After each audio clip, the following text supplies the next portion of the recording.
So you don't have time to consume an entire podcast. That's okay. Enjoy the highlights on TRS Clips. Make sure you subscribe. Make sure you hit that bell icon. I also want to talk about new age social media. Dude, you told me something damn interesting. As the co-founder of Monkey, you have a bird's eye view on how creators across genres are thinking. Right. There's a lot of people who are getting demotivated about making long form content. Yeah, absolutely. People are sticking now to reels, shorts, and it's not even their fault. Yeah. The algorithms are pumping those kind of videos out And more. the brands are pumping money in those algorithms and in those kind of features. So the point here is that, for example, let's assume that you are a lockdown creator, is the new term essentially. That's what they call it. I mean, yeah, there's a lot of people that just sprung onto the scene because of the lockdown. Also, secondly, the fact that Reels was introduced in lockdown, right?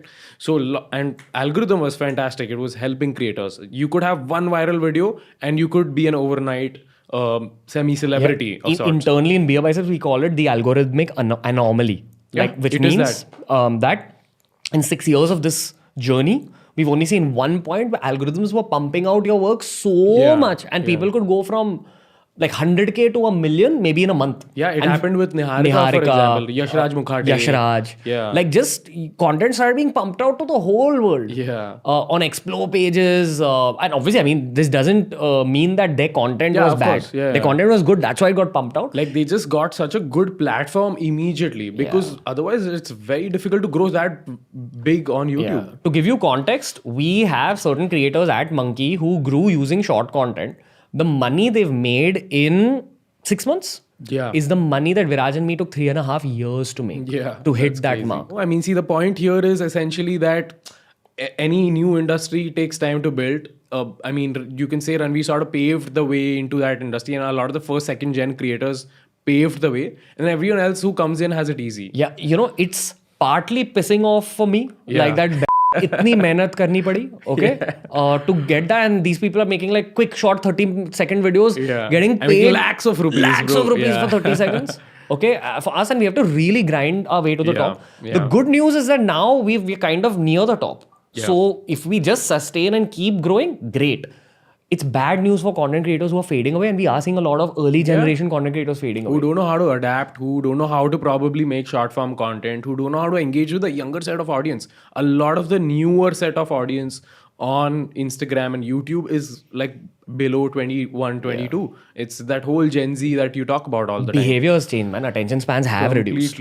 So, and you know, this, if you want to sustain as a long form content creator, you have to go ham on edits to keep the viewers stimulated. That's how Mythpat has grown. Right. His whole game is about edit. Carry, whole game about edit. Even us, if we are releasing vlogs now, dude, we are very edit centric. We have to have new frames every 2 seconds. It needs to be meme centric. It needs to be elements of humor, punches all the time. Yeah, that's what vlogs have evolved into as well. Everyone's making extremely quick vlogs and they're the only people who are surviving. The issue is that not everyone's an experienced editor. So for young kids to learn that style and that level of editing is difficult. We have a team which is helping us. It's like a 5-person, 6-person unit at least that works on vlogs. No, that's true. Like, for example, take this whole idea of comedy sketches. It was such a big deal in the first, second generation of creators. Types of sisters, types of brothers. All that. And you see no one creating comedy sketches anymore. Every new creator, every short form creator that's coming onto YouTube is only making vlogs or like challenge based content and stuff like that. Because, and I've spoken to quite a few of them, their vibe is that, bro, I make so much money from Reels itself, which is like a 30-second video for me, which would probably take me 3-4 hours to make, as opposed to a full long format video where I need crew, I need a script, I need a location, I need cameras, all of that.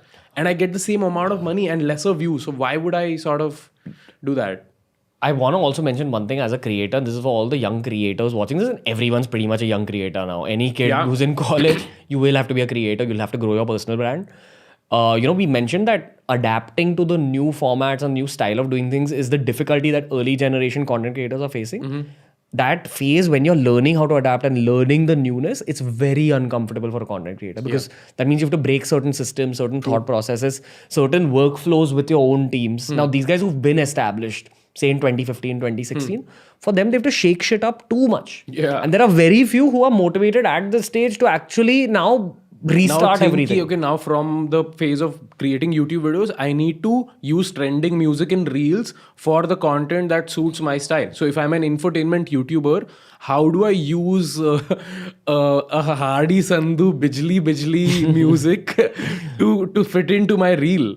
Yeah. So, and I think that people basically who are getting annoyed with changes are the ones who are fading away. But any industry works that way. Why do you see certain businesses tanking? It's basically this logic only. They're not able to adapt or evolve according to the times. Yeah. So we're just seeing this in social media. You guys are social media consumers. That's why we're talking about it from a social media perspective. The world has heavily changed after COVID.